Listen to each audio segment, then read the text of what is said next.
미연 씨.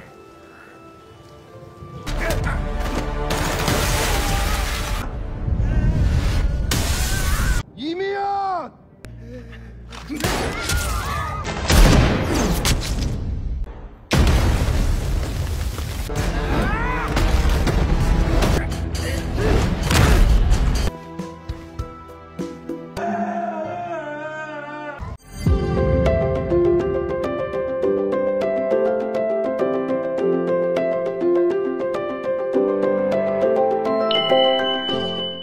Malam itu pemandangannya sangat indah.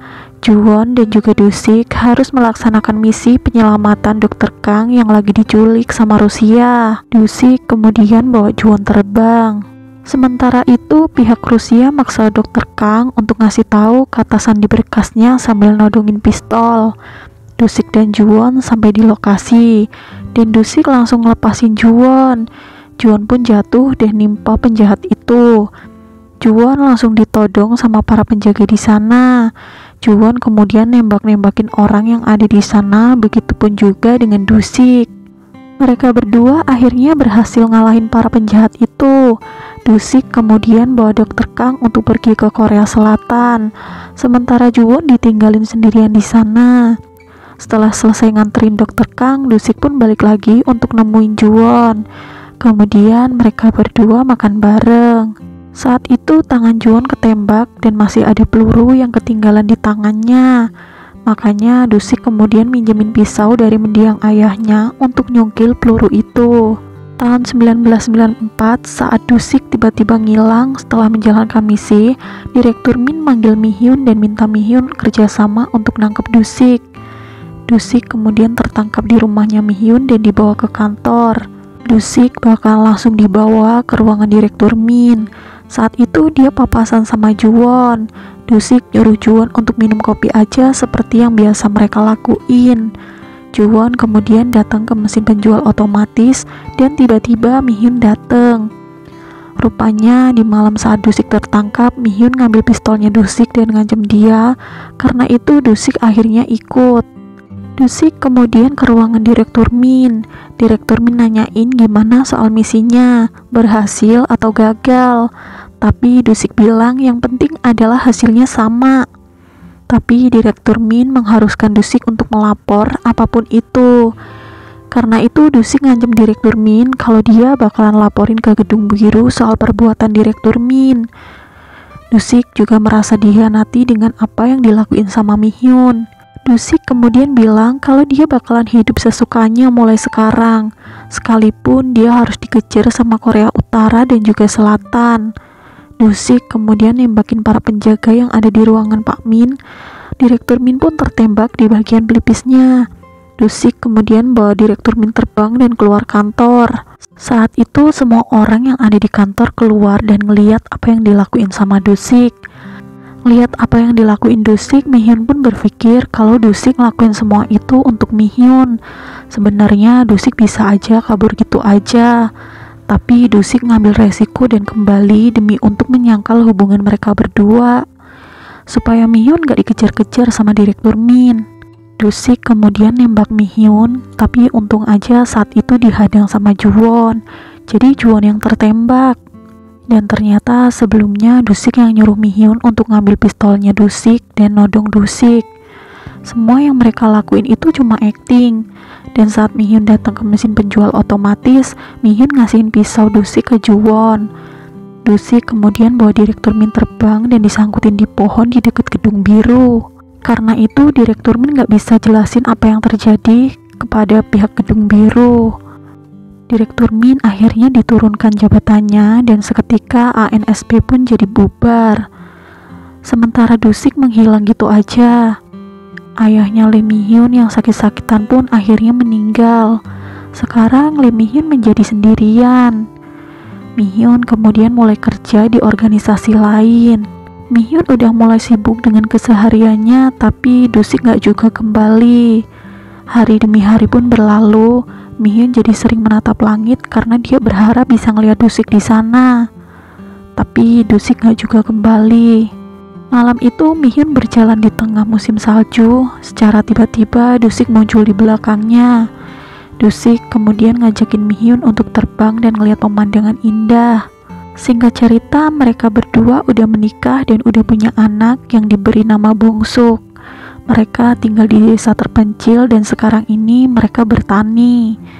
Mereka menjalani kehidupan yang bahagia saat itu. Mereka tiba-tiba melihat Bongsuk kecil terbang.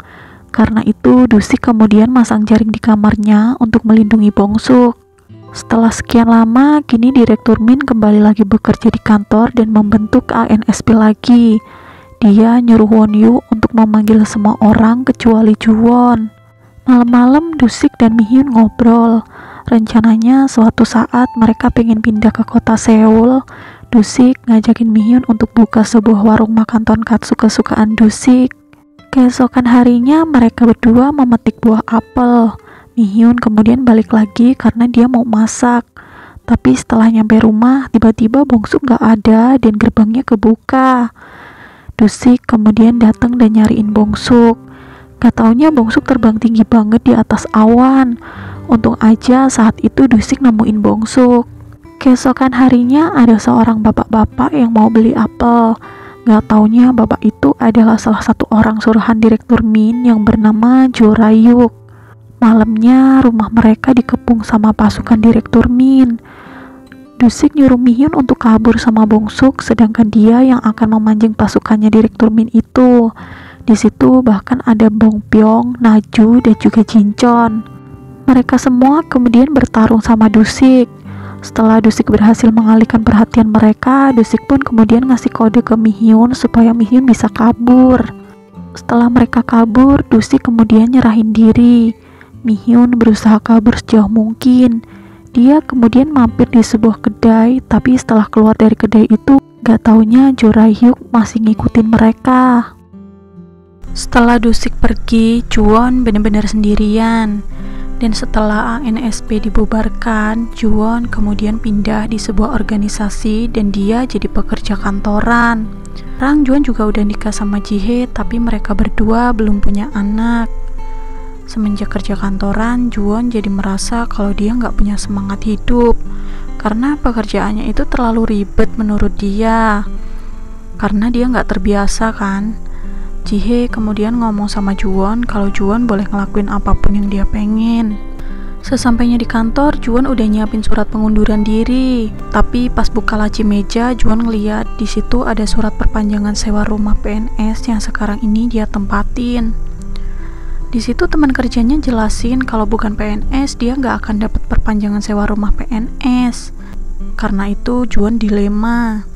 Dia kemudian minum-minum banyak alkohol, tapi dia nggak mabuk juga.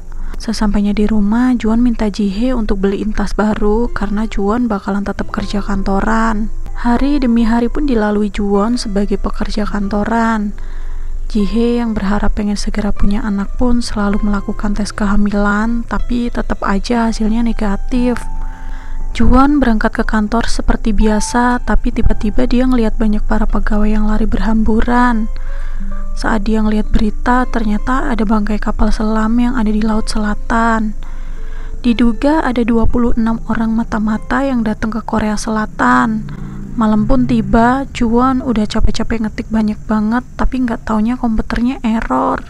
Dan temennya bilang komputernya harus dimatiin dulu. Tapi kalau dimatiin kan hasil ketikan Juwon jadi hilang. Sambil nahan kesel, Juwon kemudian nge-restart komputernya lagi. Saat itu Direktur Min datang. Direktur Min ngasih kesempatan buat Juwon untuk bisa bergabung lagi jadi agen rahasia. Karena tampaknya jadi pekerja kantoran kayak gitu nggak cocok buat Juwon. Sesampainya di rumah, Juwon mikir-mikir soal omongan Direktur Min. Jihae kemudian bilang kalau dia akan mendukung apapun yang Juwon mau. Keesokan harinya, Juwon udah siap-siap mau pergi ke lapangan. Para tentara dan juga agen pun udah nangkep banyak mata-mata dan sekarang tersisa 5 orang. Juwon mulai gabung sama para tentara dan ikut nyariin mata-mata itu. Juwon kemudian ikut sama para tentara untuk istirahat. Tapi karena kostumnya lain sendiri, seorang komandan kemudian minjemin baju dan juga sepatunya dia untuk dipakai sama Juwon. Gak terasa udah 3 minggu mereka keliling untuk nyariin mata-mata itu, tapi belum juga ditemukan. Mereka kemudian lanjutin pencarian mereka. Dengar suara orang mencurigakan, tapi ternyata itu adalah Jo Rae-hyuk. Jadi dulu Jo Rae-hyuk juga kerja di ANSP, tapi karena dia korupsi, dia dikeluarin. Baru-baru ini dia dipanggil lagi sama Direktur Min untuk balik kerja lagi. Jo Rae-hyuk kemudian bilang kalau Direktur Min sekarang ini lagi membentuk ANSP lagi dan memulai untuk bikin grup agen rahasia lagi dengan kemampuan supranatural. Jo Rae-hyuk bahkan terpilih untuk menjadi salah satunya. Sebenarnya dia nggak punya kekuatan super, tapi dia pandai menyelidiki atau mencari jejak seseorang. Pasukan mereka udah mulai mencari kemana-mana, tapi belum juga ditemukan. Sementara Ji-hye sampai sekarang benar-benar rasa kesepian semenjak Ju-won kerja di lapangan. Semua pasukan pada ngikutin Jo Rae-hyuk. Jo Rae-hyuk kemudian bilang kalau dia nemuin jejak para mata-mata dan mereka udah lewat sini sekitar 30 menit yang lalu. Para tentara bergegas untuk ngejar mata-mata. Ju-won waktu itu mau ngejar juga tapi dicegah sama Jo Rae-hyuk. Jo Rae-hyuk bilang kalau dia menduga salah satu dari mata-mata utara adalah orang yang punya kekuatan super juga. Dan sebenarnya mereka baru lewat situ sekitar 10 menit, bukan 30 menit. Jo Rae-hyuk sengaja nipu para tentara supaya para tentara itu pada baku tembak sama mata-mata. Sementara dia sama Ju-won nanti bakalan nangkep mata-mata itu. Intinya Jo Rae-hyuk ini orang yang licik. Dia cuma mau manfaatin orang lain demi keuntungannya sendiri. Dengar hal itu, Ju-won langsung kesel dan dia langsung lari nyamperin para tentara. Ternyata di sana udah terjadi baku tembak di antara para tentara dan juga mata-mata. Meskipun Ju-won udah berusaha untuk melindungi mereka, tapi masih banyak yang kena tembak. Bahkan ada seorang mata-mata yang lemparin granat, tapi dengan sigap Ju-won langsung tidur di atas granat itu dan meledak di badannya dia. Seperti biasa, Ju-won gak kenapa-napa. Mereka kemudian berhasil nangkap beberapa mata-mata, tapi secara tiba-tiba ada longsoran batu besar-besar. Gak taunya batu-batu besar itu sengaja didorong sama salah seorang mata-mata yang punya kekuatan super juga. Ju-won kemudian datengin orang itu dan bertarung sama dia. Pertarungan mereka seimbang, tapi Ju-won kemudian dilemparin sama orang itu. Orang itu juga bilang kalau dia bakalan kembali lagi untuk balas dendam. Sesampainya di camp, Ju-won mau ngilangin peluru yang ada di tangannya. Tapi secara tiba-tiba Jo Rae-hyuk datang dan terus ngoceh. Dia terus ngomongin kalau omongan dia itu bener, dan dia mastiin kalau pembentukan agen rahasia yang bakalan dilakuin Direktur Min itu bakalan tercapai. Karena itu Ju-won jadi makin kesel dan dia bilang kalau mereka ketemu lagi Ju-won bakalan ngebunuh dia. Ju-won kemudian pulang dan Ji-hye benar-benar lega lihat Ju-won pulang dengan selamat. Direktur Min akhirnya tahu kalau Korea Utara juga punya orang yang punya kekuatan super. Dia berhasil lolos. Karena itu Direktur Min akhirnya membentuk tim agen rahasia lagi. Ju-won sebagai pimpinan di lapangan. Ju-won bakalan kerja bareng sama Bong Pyong, Na-ju, dan juga Jin-chon. Saat itu Jin-chon rada-rada gak terima kalau Ju-won jadi pimpinan mereka. Jin-chon berusaha kenalan sama Ju-won, tapi ngeremes tangan Ju-won keras banget. Tapi mereka semua kaget setelah ngeliat tangan Ju-won yang gepeng, ngembang lagi kayak balon dan kembali seperti semula. Semenjak saat itu, Ju-won jadi sering ngejalanin misi dan jarang pulang. Meskipun Ji-hye tersenyum ngeliat Ju-won pergi, tapi sebenarnya dia ngerasa kesepian. Tiba waktunya Ju-won berpamitan lagi. Tapi saat itu Ji-hye bilang kalau hari ini adalah hari daging. Itu adalah hari saat mereka harus ngabisin waktu makan daging berdua. Tapi karena Ju-won tetap mau pergi, akhirnya Ji-hye jelasin kalau sebenarnya hari daging itu sengaja dibuat sama Ji-hye karena sebenarnya itu adalah hari masa suburnya dia. Ji-hye pengen punya seorang anak. Udah begitu lama mereka hidup bareng, tapi nggak hamil-hamil juga. Ji-hye bahkan nyalahin diri sendiri karena masa lalunya dia sebagai pengantar kopi benar-benar kelam. Dengar omongan Ji-hye, mata Ju-won berkaca-kaca. Ju-won langsung gendong Ji-hye masuk ke kamar dan seketika Ji-hye pun akhirnya melahirkan seorang putri yang bernama Haiso. Dan sejak itu setiap kali berangkat kerja, Ju-won selalu berpamitan sama mereka berdua. hingga tiba waktunya Juwon untuk ditugasin di luar negeri. Pulang-pulang, handphone Juwon kehabisan baterai. Juwon kemudian pergi dan pakai telepon umum. Tapi dia kaget banget setelah dapat kabar kalau istrinya kecelakaan dan meninggal. Saat itu Haeseo terluka dan dia dirawat di rumah sakit. Juwon pun langsung bergegas ke rumah sakit. Dia ngeliat kondisi Haeseo. Kemudian dia pergi ke rumah duka Jihye sambil nangis kejer. Dia bahkan ketemu sama petugas rumah sakit yang nyerahin baju hitam-hitam. Saat pakai baju pun Juwon nangis kejer. Setelah itu dia ke rumah duka dan ngomong sama Jihye kalau dia janji dia akan jaga Haeseo.